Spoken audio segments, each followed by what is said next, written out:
Parshas Miketz. This week's Parsha begins with Paro waking up and saying, whoa, I just had a wild dream and I don't know what it's about. And he got no satisfaction from any of his advisors, his Hartumim, his Avodim, his sorcerers, his servants. Nobody could give him a successful interpretation, at least an interpretation that he felt was accurate. So then the cupbearer, who Yosef had foretold of his success, says, somewhat sheepishly, he says, he says, I am mentioning my shortfalls. I transgressed against Paro. Paro katsaf alav adav.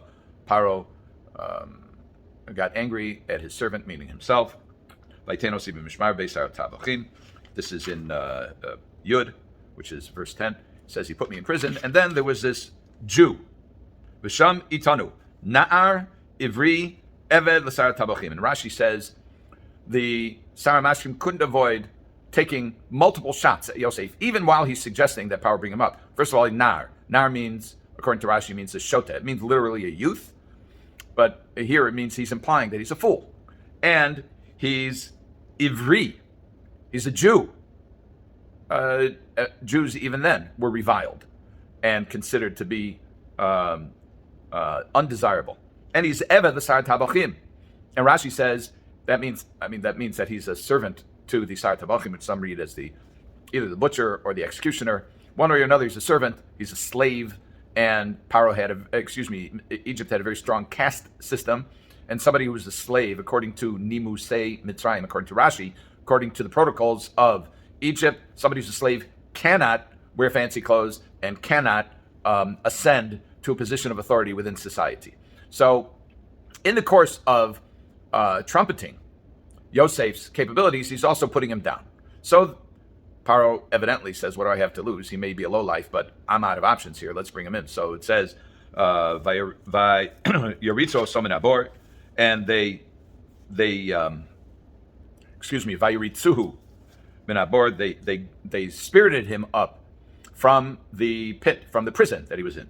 Okay, now, let's listen. But before we get into the back and forth, let's focus on a phrase that shows up in the middle, and then try to figure out what's going on. In the middle, Yosef, in the middle of all of this, says, after he interprets the dream, he says, Hu hadavar. This is after he explains to Paro what's going to go down, and we'll talk about that. Hu hadavar shedibarti el Paro. This is the thing that I said to Paro, which strikes me at least as being very chutzpahdik. It's he's got a lot of nerve to say that. First of all, if you contrast it with the way that the Sar Hamashkim, he says, Paro katsaf al abadav.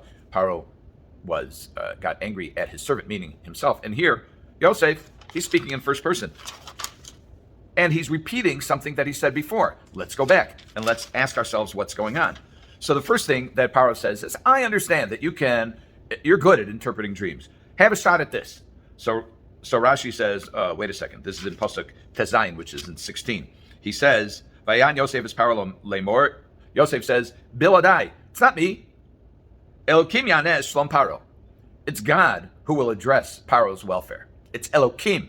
This name for God keeps coming up over and over and over again.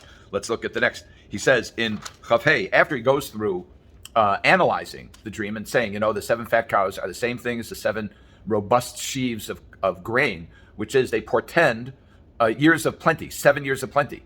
And the 7 emaciated cows, which then devour the fat cows, and the 7 emaciated stalks, which devour the robust stalks, those represent the 7 years of famine, which are destined to happen after the years of plenty. This is not welcome news to Paro. What does he do about it? So he said, first of all, Yosef says, this is God telling you what he's going to do. Es hasher Elokim oseh, he gave the Paro. What Elokim is going to do, he has told Paro. So that's what we would say in learning language. That's a big chiddush. That's a new idea, that it's Elokim who's going to do this, and he's giving Paro a heads up that he's going to do this.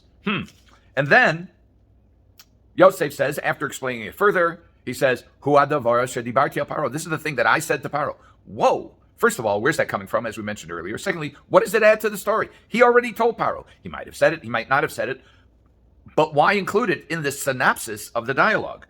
And then He says, Val Hishanos, and on the repetition of the dream, meaning the theme of the dreams, the fat cows and the fat sheaves and the skinny cows and the skinny sheaves, that's a repetition of the theme.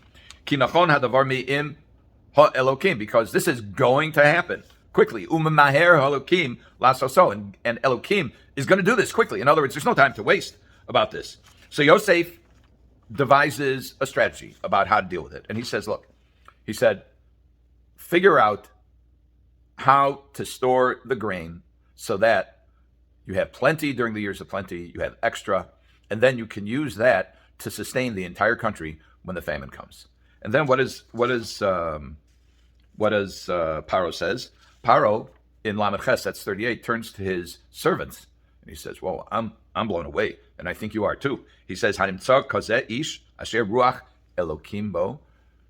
Is there another person like this? Is there anybody like this who has the Ruach Elokim, the spirit of Elokim within him? It looks like Paro got the message.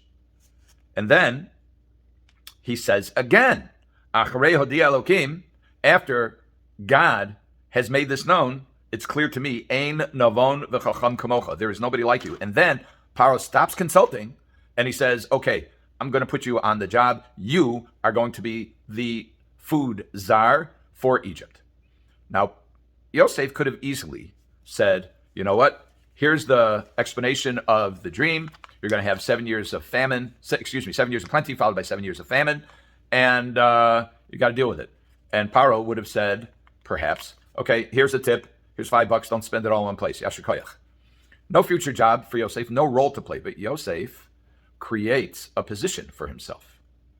And he says, you have to have somebody running the show to make sure this works.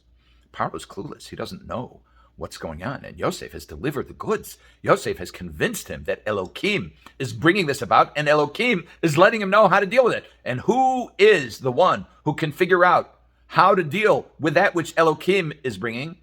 Ish asher ruach Elokim bo. A man who has the spirit of Elokim within him. And what's Yosef doing? Well, first of all, we know, for example, it's wisdom. It's in Pirkei Avos. Pirkei Avos wasn't published yet, but certainly wise people understand this. This is in the second chapter, the third Mishnah of Pirkei Avos, of the Ethics of the Fathers. That's Perek Bey's Mishnah Gimel. Hevu zehirin barashus. Be careful with authority. She'ein mekarvin lo la'adam ela l'tzarach atzman. They only bring people close when they need them. Nirin ko'avim b'shas hanas, and they look like they're close to you when they need you. The enom dim lo la'adam b'shas dachoko. But when you need them, forget about it. You'll never see them again. And in fact, we see the beginning of Shemos, it says, Vayakam melech chadash asher lo yada'as Yosef. There was a new king who didn't know Joseph. And there are those who say that it was literally a new king. And then there are those who say, no, it was Paro, but he didn't need Yosef anymore. So he made himself as though he was a stranger to Paro, demonstrating he was Exhibit A for this Mishnah.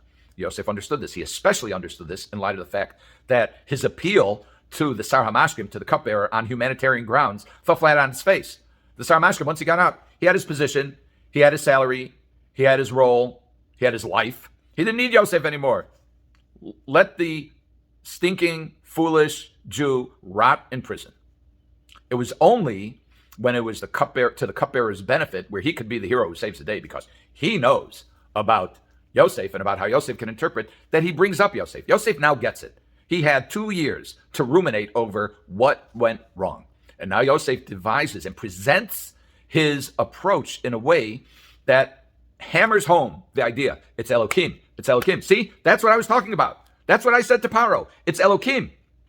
What he's going to do, he said he's going to do. Whoa. Now Paro has a room full of people, an entire cabinet, who are smart guys, and they have not figured it out. But they have one smart guy who didn't figure it out, but he's got the connections with the Supreme Being. He has the connections. He has Ruach Elokim. He has the contact above. So this is A, job security, and B, it gives Yosef a platform from which he can manipulate events to fulfill his own dream. And swiftly after that, without even a break of white space in the Chumash, it says that Yaakov says, oh, there's a famine, but there's food in Mitzrayim. Go down to Egypt and take care of business.